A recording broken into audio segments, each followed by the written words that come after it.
Hey guys, Doc from the GoldHog, and don't go anywhere because today we're taking you up to the Loud Mine in North Georgia. So hold on, we'll be right back.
Hey guys, Doc from the GoldHog, and today I'm going to take you up to the Loud Mine outing from the LDMA, and I'm dragging my camera along up there, and I really didn't have any agenda for these 2 days that we're going up there.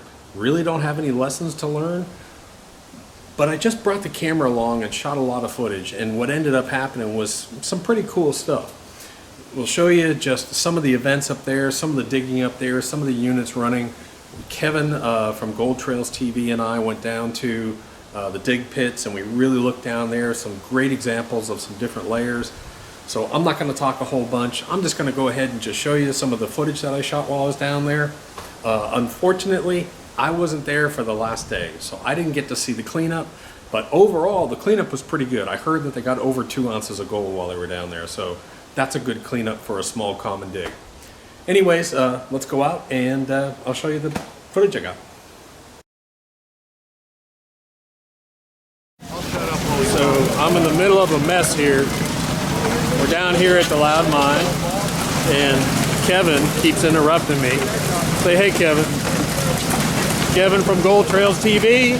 Gotta watch his shows. Gotta watch them. I'm just talking about GoldHog. We're down here at the Loud Mine. We're running. We've done the multi-sluices. We got Vipers out here running. We've got the new stream sluice out here. We're testing it, doing all kinds of stuff. Anyways, great showing. And actually some real good gold. I saw some nuggets out here yesterday. Did you see the nuggets they brought up? Yeah, some nice little nuggets. Nice I don't pickers. even call them pickers at that point. No, they were nuggets. They were honest to God nuggets. So it was pretty nice. So really thrilled with that. Anyways, as you can see, this is the morning crew. They divided up into 2 crews. They got all kinds of equipment. Everything's all the way down here, different equipment. We do have 2 of the Viper Pro flares out here that have been used and abused over the past few events. I'm gonna have to go in and repair some of those mats in there, some of the dampener mats. Need to fix those. Yeah, sorry about that. Man, real good showing, real good event. And talk about perfect weather. Man, it's just been perfect weather out here. The mornings are like 50 degrees. Afternoons are high 70s. Actually gets a little warm, but it's been real nice.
all just heavy muck and mud.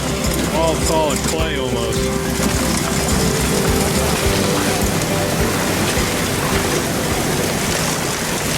It's really just because it's devoid of everything. We were just talking about, I did a video a couple weeks ago about talking about mineralized zones, and here we are talking about it again. And we're talking about those, and I show the white rocks. When we start to find these white rocks, we actually leave the mineralized zone and we lose a lot of our gold. When we start to see these yellow rocks with a lot of yellow and rust and dark in it, that's where we start to find really good gold. And we start to, that's the mineralized zone that we find. But you were saying you see the same thing, what, in Arizona? And one of the things, like a nugget hunter, as a nugget hunter, I'll go out and look for those areas of just the pure white mineralization. Right. Because what that does is that shows me, it gives me, it's easier to see on the desert floor, of seeing those white uplifts. And then I'll start working a circle around it, knowing that it was probably a lift at one point or that it had settled out. And you can start looking at the mineralized bands in your calcites and your quartz and so on like that. And then when you start getting into the really black and yellow, the black, red, and yellow mineralization zone, that's where we'll fire up our detectors and then start working outward from that. So to me, it's just, I used to talk about it, if we looked at it this way, if it's all lifting up, and we're talking about specific gravity, which is still going to have some sort of an issue at that, or a play at that, you know, you get that area where you start becoming devoid of all mineralization. Right. You end up with a whiter, the more pure quartz and other mineralization, and then it just bands out from there. And that's what we were talking about in that one video. It's just, but everything changes. Our slurry and our dredges turns white-gray. Our concentrates look white-gray. And everything changes. And you can see that. We talked about that mineralized zone, working those mineralized zones. And you move off that mineralized zone, you're going to move off the gold more than likely. You hit those mineralized zones. And we're in an area right here, this Loud Mine area has some really good mineralization in it. When you start to find those nuggets, when you start to find those really sharp, edgy looking, crusty nuggets, you know you're right in that lode, that mineralized zone. And the same exact thing is going to hold true for dry water. Yep. You know, what you're talking about and those mineralized zones, tracking those, if somebody comes from out here where we've got all the water and they're working, they learn how to look for that here, and they come out to my neighborhood and you're looking out across the desert, look for the exact same thing. And as you start finding those, you're getting into those mineralized zones that are exactly where you want to go dry wash. So it doesn't change. It's just nothing changes. It's all the same thing, just a different location. Hey guys, we're down here. We're looking at this dig hole for the Loud Mine, and a lot of people have questions about where does the material come from. And I said, Kevin and I came over here, and I said, dude, take me back and let me get my camera because we need to shoot this. A lot of people have never seen this, but when you come up to the Loud Mine, I'm going to show you right now. There's the excavator that they're using. Here's the dig pit. And Kevin and I and the guys are down here. And what we're talking about, and this is really interesting because we hit some really rich material down here. You can see the layers down here. There's a pay layer. It looks like it's down here. But down over here, the bedrock sort of drops off. They've lots of bedrock. And now you were saying that, you guys were saying that there's really rich, good-looking stuff down here on top of that bedrock. When he got in here, he built this island out here, built this peninsula out here, so he could get into an area that we knew that the excavator had missed over the years. And as he got down about 4 foot further down than where we are, so about 7 foot total, he hit bedrock, and the bedrock is scraping up. And then we've had some gold that's come out of it. And the first piece of gold that was brought to me is a very coarse. Let me see this one right here. Look at that. You know, that's some of what came out yesterday and then the day before. But what got me excited, what got me really excited is that this came off of the bedrock today. So that is that bottom material, that bedrock material that they're scraping. Unfortunately, I dropped the gold. He dropped his nugget. Oh, yeah, go ahead and put it in there. No, I don't deserve to have it back after that. But what they got into is by hitting this bedrock and then being able to chase this bedrock, we know where the drop off is, and the bedrock is flaking as he's coming across it. It's extremely craggy. So what we want to do is we'll do the very best that we can on this material with the backhoe that we have, and there's not an extender hoe. We don't have any more reach than what we actually have. So the thought is is we'll cover this up for the next outing and then bring in a large dredge and a dredge crew and start working the bedrock while they continue to work this section Back over on that side. Yeah, over there. they're going to follow. They're going to follow the bedrock as far as they can, and basically clear a place for us to come through and dry hole. Here's a good example, but I want you to look at this point right here, and this is such a. If I can make sure I get this, but this is such a good little example of the pay layer right in here. Look at that. Right down, you got your pay gravels right here. It's almost like you've got a little bit of saprolite sitting on top of it, but it's not, because that would be bedrock, but just clay, the layer deposit on top. But just the different layers in here. And you can see it back over in here, that you're going into this weird sort of depositation layer over there, and then you've got these gravels that are deposited on top of this bedrock, and that's what he's talking about. He's talking about working back up into this bedrock to dig this material, because we've seen some good gold out here. I believe that there is a pool here, that we've got a huge crack or a drop or depression in the bedrock that nobody's ever been able to find. It's around somewhere. Yeah.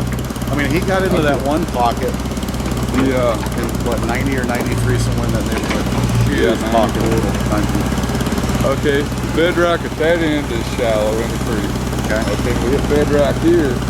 We had the track hole go down 45 foot in the middle of that pond right there and didn't touch it. Never touched anything. We had to fence down, good 15 foot, and then we got a 33 foot reach. So he's 45 foot down. That's like over there. They've got those ponds over there. They're going down 45 feet. There's no bedrock. I mean, they're finding gems in this, that $5 yard material right there. Yeah. That's what they're finding. But as far as good quality pay layer stuff, Yeah. they're just not on it. They just get off of it. Kevin and I are down here, and we've been looking at the structure and trying to figure out where this bedrock might lie and where it's running, but it's real interesting. We're seeing all kinds of really good pay layers in here, and then we're seeing those pay layers drop off into a real sandy part. So just interesting. We're down here. I've never been over here. Kevin's been down here a lot. I've never been over on this dig site. So just make sure I get a good shot of it over there. Joe, jump out there in the water and show him that pay layer. Yeah, jump over there and show that pay layer. But just really cool. You can just see it. There's your overburden up here. Bedrock poking up right here. Bedrock poking up this way. Yep, big piece of bedrock right there. But you can see, here's your overburden. All that dusty sort of clay, overburden, and then boom. Now you're hitting your pay layer down over here. We have those river gravels down over in here, and then they're getting down to bedrock. And let me adjust play with my exposure here. So you make sure I can get that on there so you can see it. There's that little piece of bedrock sitting right there. Piece of bedrock. There's your pay layers. And as you go up, that's that overburden. You know, looking at that bedrock and the way that bedrock's jutting out, and then looking at the pay layer that's coming on top of that, and then looking at this chunk of bedrock over here. If this is one of the cracks or one of the seams in this, and this is where we've had to lift, looking at that pay layer in comparison to some of the others, this looks just like a perfect boil right here. Yep. That's.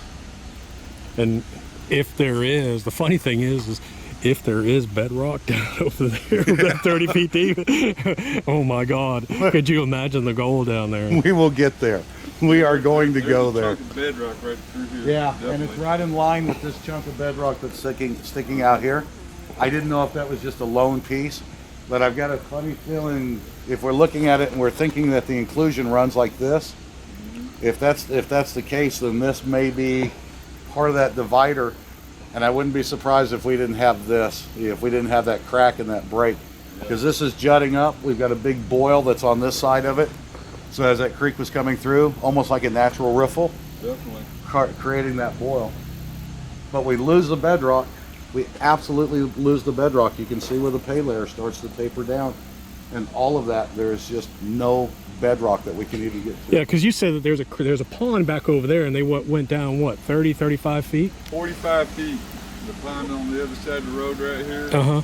We went 45 feet in the middle of that. No bedrock. We didn't know bedrock. We didn't pull up any good material either. Interesting stuff. So anyways, I just wanted to bring you over to this dig site because I've never been over here, and a lot of people have questions about it. They think that they bring in dirt. I just wanted to show this. Now they're laughing their butts off over here. But this is really amazing stuff. This is such a good geology lesson. Just to come over here and just to be able to see, this is a place that a lot of new prospectors just need to come and just look at this. I mean, just to be able to see that is amazing. Just to see those layers, that's such a good lesson. Yeah, I don't want to lose any of this before the end of the day. I do want him to collapse that just to be on the safe side. But yeah, that overhang over there is getting kind of dangerous. But this is going to be a part of tomorrow morning's geology lesson. Everybody comes over, we're going to talk about this. So make sure that we stay clear. Having dropped that completely down, we can always redig that. But let's drop this down, make this clear, because this is the area that we want to show them. Okay. Yeah, this right here, that one picture, that's a wonderful picture, just to be able to show that. Dig me a hole deeper right there where I can get the drain the water down.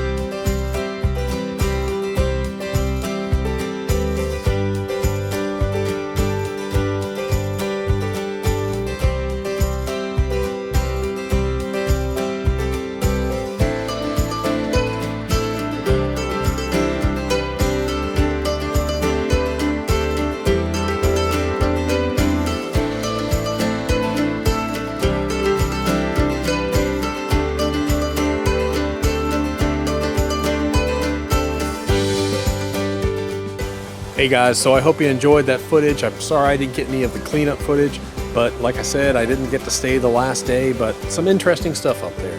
Anyways, join us next week. I'll have a new video out, and this is going to be a testing video coming up. Testing equipment, checking for losses, and setting your sluices. So anyways, join us next week. Thanks, Dr. GoldHog.